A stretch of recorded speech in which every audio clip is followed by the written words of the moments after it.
ये है हमारा नाजीवाद और हिटलर का होता है, यानी कि Nazism and the rise of Hitler. तो इसको मैं अपने घर से मतलब खुद से तैयार करके आया और मैं आज आप सभी को बताने वाला हूँ और स्टूडेंट्स को भी। तो इसको ध्यान से सुने, क्योंकि पेपर में बहुत ही मतलब ये चैप्टर बहुत ज़्यादा इंपॉर्टेंट है। पेपर में ज़्यादातर क्वेश्चन इसी से आते हैं चैप्टर से। एंड ये चैप्टर पूरा हिटलर पे बेस्ड है कि हिटलर कब राजा बना जर्मनी का और मतलब क्या क्या हुआ, तो हम इस चैप्टर में पढ़ेंगे। तो सबसे पहला जो हमारा पॉइंट है वो है वाइमर गणराज्य की स्थापना, यानी कि establishment of the Weimar Republic. तो इसमें सबसे पहले क्या हुआ था, कैसे हुई थी वाइमर गणराज्य की स्थापना? तो जो जर्मनी था उसने ऑस्ट्रिया साम्राज्य के साथ जो था वो मित्र राष्ट्रों को, जिसमें कि हमारे इंग्लैंड, फ्रांस और रूस आते थे, उसके खिलाफ विश्व युद्ध लड़ा था। तो प्रथम विश्व युद्ध था जो कि था 1914 से 1918 तक, यानी कि 1914 से 1918 तक जो था हमारा फर्स्ट वर्ल्ड वॉर था। ठीक है, तो ये इसमें मेनली कहाँ से शुरू हुआ था? ये जर्मनी से, जो जिसने कि ऑस्ट्रिया के साथ मिलकर किया था शुरू। अब जो दूसरे देश थे वो भी इसमें कूद पड़े, क्योंकि उन्हें ये लगता था कि जल्दी खत्म हो जाएगा। लेकिन क्या हुआ, जर्मनी जो था, जर्मनी में फ्रांस और बेल्जियम पर कब्जा करके लाभ कमाया। शुरू में तो उसने बहुत सारा लाभ कमाया, तो उसने युद्ध को और आगे रखा। हालांकि मित्र राष्ट्रों ने 1918 में, मतलब कि जब युद्ध खत्म होने वाला था, तो जर्मनी और केंद्रीय शक्तियों को हराकर जीत हासिल की। जो मित्र राष्ट्र थे, जिनमें कि हमारा आता था इंग्लैंड, फ्रांस और रूस, उसने जर्मनी को हरा दिया। क्योंकि जर्मनी ने किसके खिलाफ युद्ध शुरू किया था? इंग्लैंड, फ्रांस और रूस। तो शुरू में तो जीत रहा था, उसका कब्जा हो रहा था धीरे धीरे, लेकिन क्या किया, बाद में वो हार गया जर्मनी। उसके बाद क्या हुआ, वीमर में एक नेशनल असेंबली की बैठक हुई। अब वीमर क्या है, देखो, वाइमर गणराज्य की स्थापना किस संधि से हुई? वर्साई की संधि से। वर्साई की संधि जो थी वो नेशनल असेंबली के द्वारा संधि जहाँ पे हस्ताक्षर हुए थे, उस जगह का नाम था वर्साई, इसीलिए संधि का नाम क्या पड़ा? वर्साई की संधि। तो क्या हुआ, वीमर में एक नेशनल असेंबली की बैठक हुई और एक संविधान के ढांचे के साथ एक लोकतांत्रिक संविधान की स्थापना हुई। और वहाँ एक लोकतांत्रिक संविधान बना लोगों के हित के लिए। इसमें क्या हुआ, जून 1919 में, यानी कि 1919 जून में क्या हुआ, वर्साई की संधि पर हस्ताक्षर हुए, जिसमें जर्मनी के ऊपर मित्र शक्तियों ने कई अपमानजनक शर्तें थोपी। अब अपमानजनक शर्तें क्या थी? पहली बात तो ये थी कि युद्ध अपराध बोध अनुच्छेद के तहत 6 अरब पौंड का जुर्माना लगा। 6 अरब पौंड यानी कि बहुत बड़ी रकम थी उस टाइम, 6 अरब पौंड जर्मनी के लिए। दूसरी बात क्या थी, युद्ध में हुए क्षति के लिए सिर्फ जर्मनी को जिम्मेदार ठहराया गया। क्यों ठहराया गया? क्योंकि जर्मनी ने ही विश्व युद्ध की शुरुआत करी थी, जिसके कारण जर्मनी के साथ साथ बाकी कई देशों का बहुत ज़्यादा नुकसान हुआ, मतलब जन और बहुत ज़्यादा नुकसान हुआ, पैसों से भी और वैसे भी सैनिकों का भी बहुत ज़्यादा नुकसान हुआ। तो युद्ध जर्मनी को सैन्य विहीन करना, मतलब जर्मनी को सैनिकों विदाउट सैनिक, मतलब उसके पास अब सैनिक नहीं रहेंगे, ये उन्होंने शर्तें थोपी।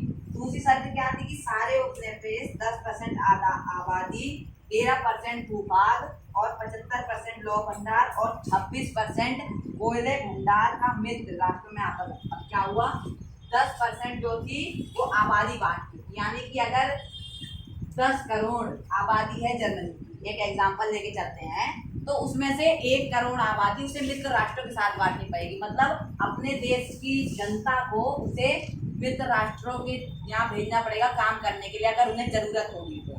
और क्या था, 13% भूभाग, यानी कि जितना भी एक जर्मनी का एरिया था, मान लो जर्मनी का एरिया जितना भी है, उसमें से 13% एरिया मित्र राष्ट्रों के लिए।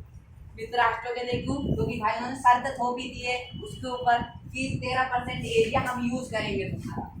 और नेक्स्ट क्या था, 75% लौह भंडार। लौह मतलब लोहे की खदान जो थी, उसमें से 75 यानी कि 3/4, मतलब अगर 100 मान लो 100 टन लोहा निकलता है एक दिन में, तो उसमें से 75 टन जो लोहा है वो मित्र राष्ट्रों में बटेगा और ओनली 25 टन लोहा जो है वो मिलेगा जर्मनी को। तो इससे बहुत बड़ा नुकसान हुआ जर्मनी का। जर्मनी को पैसों के मामले में बहुत बड़ा नुकसान हुआ, आबादी के मामले में बहुत बड़ा नुकसान हुआ और भूभाग के मामले में बहुत बड़ा नुकसान हुआ, यानी कि लैंड के मामले में। और तीसरा चौथी बात क्या थी, 26% जो था वो कोयला भी बांटना पड़ा उसको। जैसे आज उसने लोहा 75% बांटा, वैसे उसने जो उसे था वो कोयला भी बांटना पड़ा, कितना, 26%। ठीक है, अब हम थोड़ा आगे बढ़ते हैं।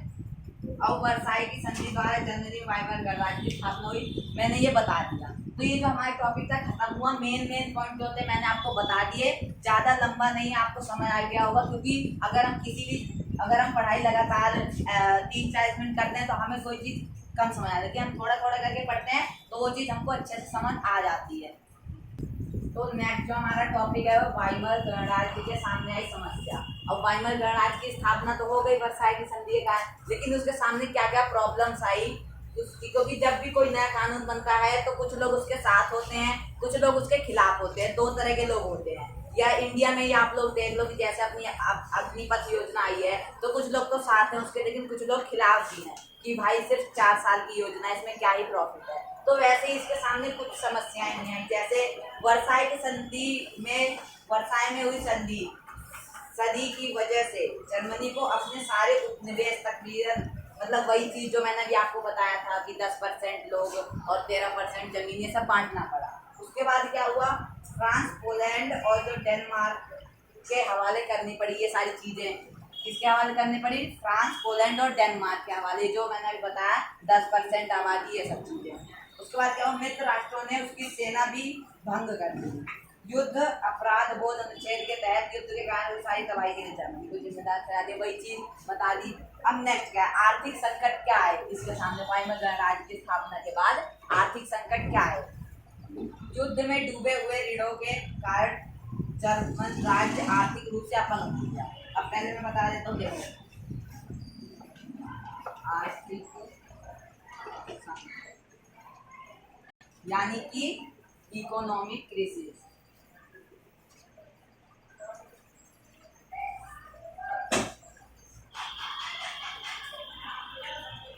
अब क्या हुआ, जो इसमें इतने ज्यादा ऋण लेते, मैं बता दूं कि जर्मनी ने जो पहला विश्व युद्ध लड़ा था मोटे तौर पर कर्ज लेकर लड़ा था। जैसे कि युद्ध में डूबे हुए ऋणों के कारण जर्मन आर्थिक रूप से अपंग हो गया था, जिसका भुगतान सोने में किया जाने लगा। अब भाई वहां पर सोने में, मतलब इतनी ज्यादा वहां की वैल्यू गिर गई थी कि उसका जो भुगतान था वो गोल्ड के रूप में किया जाने लगा। इतना ज्यादा उसने कर्ज ले लिया था जर्मनी। इसके बाद सोने के भंडार में कमी आ गई। अब देखो सोने के भंडार में कमी आने का कारण क्या हुआ, क्योंकि उन्होंने दूसरे देश में सोना भेज दिया, क्योंकि उन्होंने ऋण लिया था, मतलब कि उन्होंने कर्ज लिया था। तो उन्होंने जब सोना भेजा तो उनके देश में क्या हुआ, सोने की कमी पड़ गई, जिससे कि सोने के भाव बढ़ने लगे। ठीक है, अब उसके बाद क्या हुआ, जर्मन निशान का मूल्य गिर गया, आवश्यक वस्तुओं की कीमतें आसमान छू गई। अब जर्मन निशान यानी कि जर्मन की जो मुद्रा थी उसका मूल्य गिर गया, लीवरेज इसका नाम था, का मूल्य गिर गया। मतलब जैसे कि मैं आपको एक एग्जांपल देता हूँ कि आज के टाइम में $1 जो है इंडियन रुपीज में 79.29 रुपीज के बराबर है। लेकिन जब हमारा भारत आजाद हुआ था यानी कि 1947 में, तब $1 की कीमत सिर्फ ₹2 के बराबर थी। क्योंकि उस टाइम हमारे भारत में इतना कर्ज नहीं था, लेकिन भारत आजाद हुआ था, उसको अपने देश को चलाने के लिए पैसे चाहिए थे, क्योंकि अंग्रेज तो सारा पैसा लूट के ले गए थे, तो उसने कर्ज ले लिया। अब क्या हुआ, जब कोई भी सरकार कर्ज लेती है और कर्ज के नीचे दब जाती है तो उसके जो देश की जो करेंसी होती है उसका मूल्य गिर जाता है। जैसे कि अगर आपके मन में एक सवाल कभी ना कभी आया हो, सरकार के पास तो मशीन है पैसे छापने की, तो वो पैसे छापती क्यों नहीं है, यही कारण है। अगर वो ज्यादा पैसा छापेगी तो गिर जाएंगे मूल्य पैसों के, तो की कोई मतलब ही नहीं है। अगर आज के टाइम में $1 उस टाइम में ₹2 के बराबर है और आज के टाइम में $1 की कीमत 79.2 रुपीज के बराबर है, तो अगर सरकार ने और पैसे छापे तो हो सकता है 100 पहुंच जाए, 1000 भी पहुंच जाए, तो फिर इंडियन रुपीज की वैल्यू नहीं रह जाएगी। तो यही चीज हुआ जर्मनी के साथ। अब क्या राजनीतिक संकट क्या है, पॉलिटिकल संकट,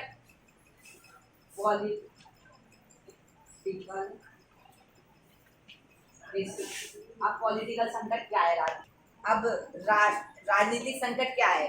राष्ट्रीय सभा द्वारा वाइमर गणराज्य का विकास तथा सुरक्षा के रास्ते पर लाने के लिए एक नए जनतांत्रिक संविधान का निर्माण हुआ। जनतांत्रिक मतलब जो लोगों के हित के लिए हो, उस वैसे संविधान का निर्माण हुआ, नया संविधान बना। किंतु यह अपने उद्देश्य में असफल रहा। मतलब इसका जो कारण था कि भाई लोगों की भलाई होगी, लोग इससे खुश होंगे, लोगों को लगेगा भाई सबको समान अधिकार है, लेकिन ये ऐसा नहीं रहा। जैसा होता नहीं, कोई चीज हम जैसे हमें लगता है कि हाँ भाई ये ऐसा करेगी, इसकी प्रोग्रेस रिपोर्ट ऐसी होगी, लेकिन वो वैसा नहीं कर पाती। ठीक है, जैसे हमें लगता है, जैसे आप देख लो बिजनेस होता है, अगर वो कोई चीज बनाता है और उसको मार्केट में लाता है तो उसे अगर वो चीज अच्छी होती है तो उसे लगता है कि हाँ भाई ये बहुत अच्छा इंप्रूवमेंट करेगी और मार्केट में बिकेगी। लेकिन अगर वो नहीं हुआ तो असफल हो गया। उसका जो एम था कि मार्केट में चीज को लाना, वो असफल हो गया, क्योंकि या तो उसकी वैल्यू ज्यादा होगी या वो चीज लोगों के काम की नहीं हुई। तो यही हुआ, असफल रह गया हमारा जो संविधान था। संविधान में बहुत सारी कमजोरियां थी। मैंने कहा कि या तो जैसे मार्केट में कोई चीज आती है तो या तो वो चीज लोगों के लिए ठीक नहीं होती, या बहुत ज्यादा महंगी होती कि लोग उसको एफर्ट नहीं कर पाते। तो यही चीज कमजोरियां थी। अनुपातित प्रतिनिधित्व संबंधी नियमों तथा अनुच्छेद 48 के कारण एक राजनीतिक संकट पैदा हुआ, जिसने तानाशाही शासन का रास्ता खोल दिया। तो इसी के कारण संविधान कारण जिसमें अनुच्छेद 48 था, उसके कारण एक तानाशाही रास्ता खुल गया, शासन का रास्ता। अब मैं बता दूं तानाशाही क्या होता है। एक होता है राजा, एक होता है तानाशाह। जैसे कि आपने यहाँ देखा होगा अभी यहाँ पे नॉर्थ कोरिया का जो वहाँ का प्राइम मिनिस्टर है किम जोंग उन, वो तानाशाह है। वो राजा नहीं है वहाँ का, यानी कि वो प्राइम मिनिस्टर तो है लेकिन तानाशाह। तानाशाह क्या होता है? तानाशाह और राजा में अंतर होता है। राजा क्या होता है? राजा वो होता है जो लोगों के हित के लिए कानून बनाए और सरकार चलाए, जिससे कि लोगों को फायदा हो और लोग परेशान ना हो। लेकिन तानाशाह क्या होता है? जो मन करा अपने हिसाब से कानून बना दिए, अपने हिसाब से। जैसे कि आप देख लो नॉर्थ कोरिया में लोग अपने हिसाब से देश से बाहर नहीं आ जा सकते, अपने हिसाब से बाल नहीं कटवा सकते, अपने हिसाब से कपड़े नहीं पहन सकते, अपने हिसाब से वहाँ पे यहाँ तक कि नेट भी बंद है, वहाँ फोन नहीं चला सकता कोई। और वहाँ की जो टीवी है वहाँ पे भी कुछ ही चैनल आते हैं जिसपे सिर्फ नॉर्थ कोरिया के बारे में और उसके सैनिकों के बारे में दिखाया जाता है। लेकिन हम इंडिया में रह रहे हैं, यहाँ पे राजा यानी कि प्राइम मिनिस्टर है, यहाँ पे सब इक्वल है। हम नेट भी चला सकते हैं, हम कहीं आ जा भी सकते हैं, और हम कोई सा भी चैनल देख सकते हैं कि यूएसए का चैनल या इंडिया का चैनल। ये भी आज़ादी है बोलने की कि हम आंदोलन भी कर सकते हैं। लेकिन नॉर्थ कोरिया में ये है कि अगर आंदोलन करा तो शूट एंड साइड का ऑर्डर है, सीधे मार दो। वो नहीं देखते हैं कि हमारे देश की जनता है, इनको परेशानी हो रही है। तो ये है तानाशाही। अब हिटलर भी एक तानाशाह था, भले वो जर्मनी के लिए हिट कर रहा था, लेकिन उसने बहुत सारे ऐसे काम करे थे जो कि उसे तानाशाह की श्रेणी में ला देते थे। अब देखो युद्ध के प्रभाव, युद्ध के प्रभाव क्या हुए? तो अब हम पढ़ेंगे कि युद्ध के प्रभाव मतलब इफेक्ट ऑफ वॉर। युद्ध जो पहला विश्व युद्ध था 1914 से 1918 तक, उसमें क्या क्या चीजें हुई, क्या क्या उसके प्रभाव हुए युद्ध के बाद। तो युद्ध के मनोवैज्ञानिक और आर्थिक रूप से पूरे महाद्वीप पर विनाशकारी प्रभाव पड़ा। विनाशकारी यानी कि गहरा, मतलब हर देश में बहुत सारे हादसे हुए और युद्ध हुआ, हर देश के सैनिकों की क्षति हुई और बहुत सारे सैनिक मारे गए, बहुत से बच्चे हो गए। और वहाँ पे बहुत, जैसे आप देख रहे हो कि अभी रूस और यूक्रेन का चल रहा है, तो ये भी एक विश्व युद्ध में बदल सकता है, क्योंकि यूक्रेन की भी बहुत क्षति हो रही है और रूस के भी, दोनों के जो एरिया हैं, मतलब दोनों के सैनिक भी मारे जा रहे हैं। तो यही चीज हुई युद्ध के प्रभाव में। दूसरा क्या हुआ? यूरोप कल तक कर्ज देने वालों का महाद्वीप कहलाता था, जो खुद खत्म होते थे कर्जदारों का। मतलब यूरोप पहले के टाइम में कर्ज देने वालों का महाद्वीप था।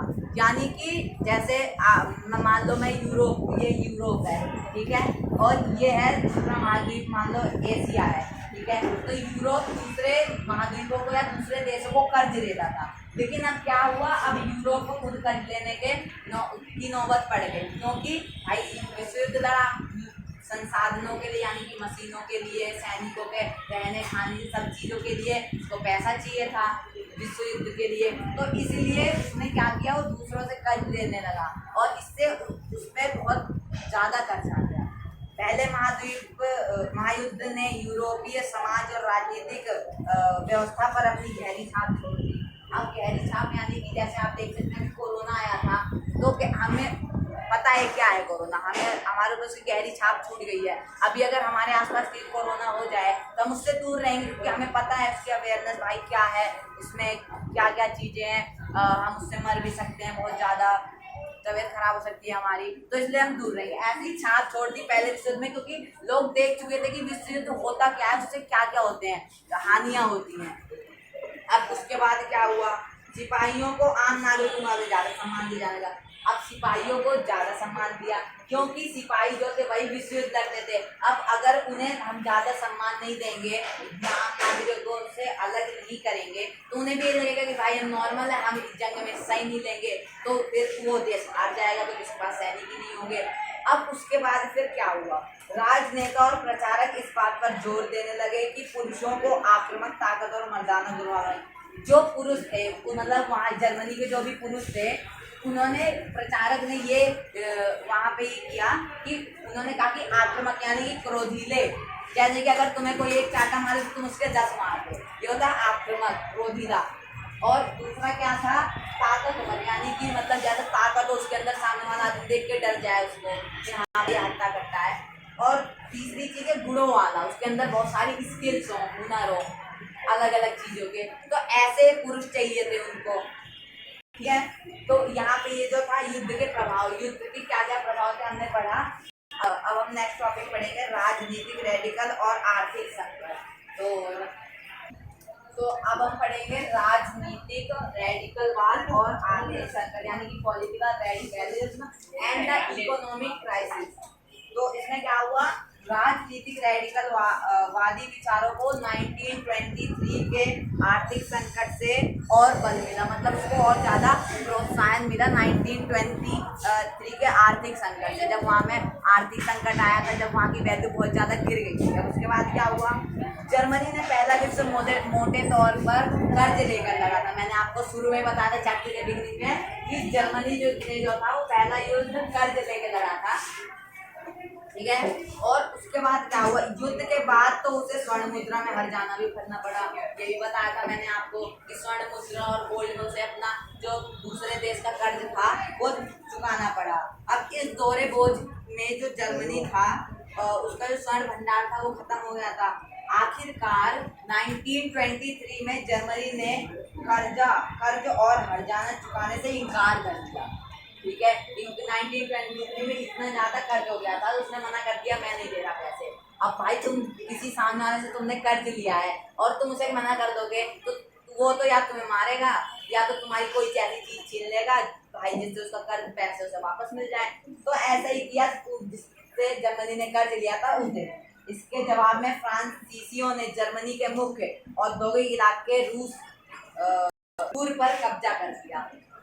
अब औद्योगिक इलाका मतलब इंडस्ट्रियल एरिया, जहाँ पे फैक्ट्रियाँ होती हैं। फैक्ट्रियाँ जैसे कि मेन चीज आप मान लो एक शहर की सबसे अमीर जगह यानी कि जहाँ पे सबसे ज़्यादा पैसा होता है वो होता है इंडस्ट्रियल एरिया। क्यों?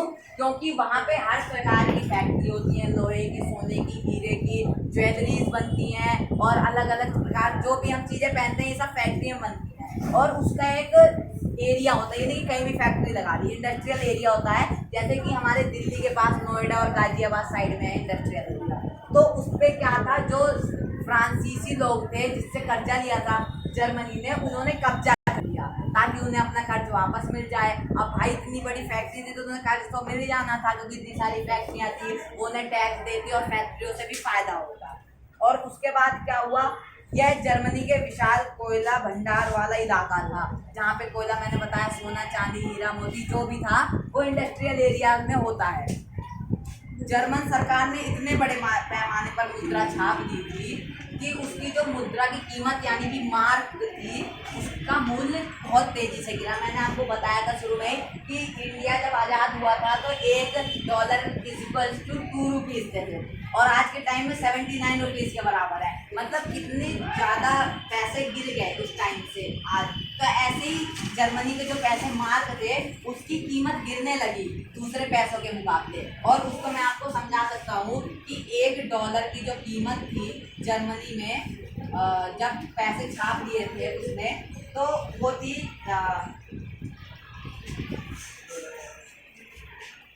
उस टाइम वो थी 24,000, मीन टू 24,000 मार्क के बराबर थी।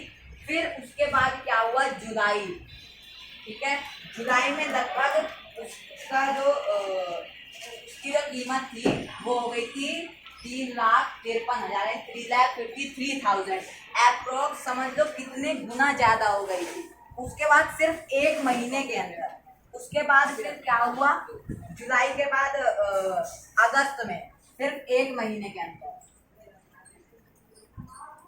उसकी जो कीमत थी वो हो गई थी 46,21,000, मीन टू से कितना ज्यादा डिफरेंट है देख लो, अप्रोक्स 43 लाख का डिफरेंस है। सिर्फ एक महीने के अंदर इतनी करेंसी गिर गई थी कि $1 की कीमत लाखों में। और ये तो कुछ भी नहीं है, अभी आप देखो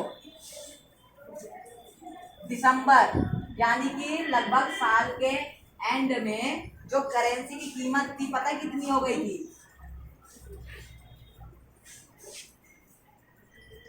9,88,60,000 रुपए। मतलब कि इतने, ओनली $1 की कीमत कितनी ज्यादा हो गई थी, 9 करोड़। मतलब अगर आदमी को, अगर आप इतने ज्यादा पैसे लेके जाते तो आपको सिर्फ $1 मिलते। उस टाइम में जर्मनी की कीमत कितनी गिर गई। और उसके बाद क्या हुआ, अति मुद्रास्फीति एक नाम दिया गया है जिसको मैं बताऊंगा क्यों दिया गया है, मुद्रास्फीति क्या है। तो पहले देखते हैं,